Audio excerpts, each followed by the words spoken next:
اعوذ باللہ من الشیطان الرجیم بسم اللہ الرحمن الرحیم الہی انطقنی بالہدی والہمنی التقوی. قدرمنو عزتمنو سلام علیکم ورحمت الله. د روژې عظیمه میاشتې پروردګار عالم د دې عظمت او د دې بزرګي مختلفو شیانو سره بیان کړي دي. یو د دې میاشتې بزرګي دا دي چې موږ د دې میاشتې کې د پروردګار مهمانان یو ولمنه یو. کله چې مهماني ټکی دا مو واورو نه مو پښتانه یو، مو دپاره دغه مفهوم د خبره ډیره واضح دی چې ولمنو احترام د څرنګې کولی شي. څومره چا مقام بلند وي، څومره میزبان عظمت زیات وي، دغه شکوه زیات وي، دغه قدرت او دغه علم او دغه څومره څه عوامل دي چې هغه د یوه مهماني کې دخالت لري هغه زیات وي، هغه د خپل مهمان هغومره زیات احترام کوي.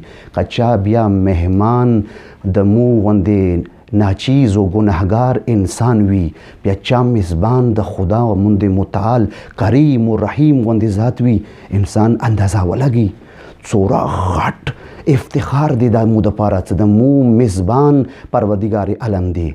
خوب سوال دا دی چې دی ولمستي کې چې مو څو مهمانان یو، دی دسترخوان چې پروردګار غوړولی دی دا د څه دسترخوان دی؟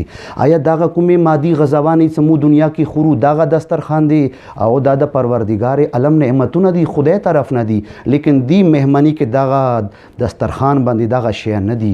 بیا څه شیان دي چې پروردګار عالم غواړي هغه د دسترخوان باندې خپل ولمنه راوغواړي، هغو ته دغه نعمتونه ورکي او دی سفرې دی دسترخوان باندې غواړي مو دعوت کی. رسول غوندې سترګې وغړو هغه کوم نعمتونه دي؟ نو دغه ټول شیان نعمتونو ته د پیغمبر هغه عظیمه خطبه شعبانیه کې بیان کړي دي. دی دسترخوان باندې د پروردګار رحمت دی، دی دسترخوان باندې د پروردګار مغفرت دی، دی دسترخوان باندې د پروردګار عالم مغفرت دی. دی دسترخوان به د پروردګار قرآن عظیم کتاب دی.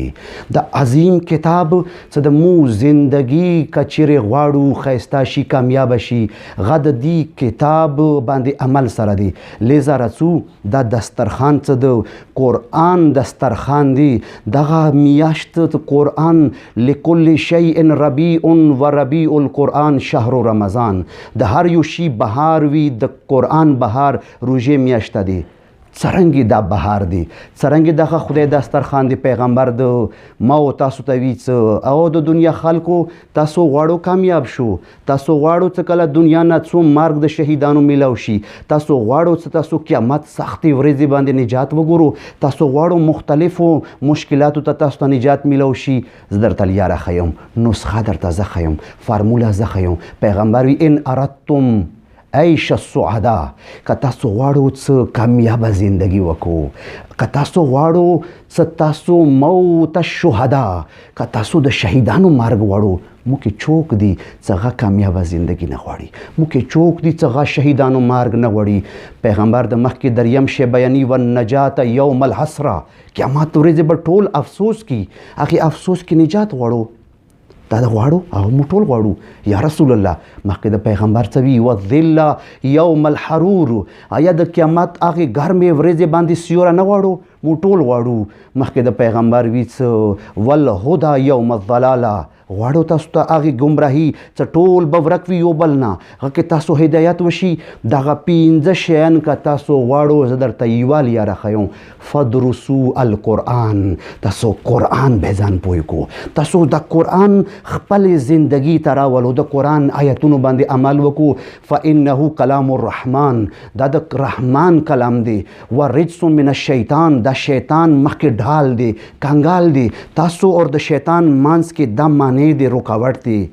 ورجحان فی المیزان، قیامت ورځې باندې چا سره قرآن وي دغه طلب درنه وي.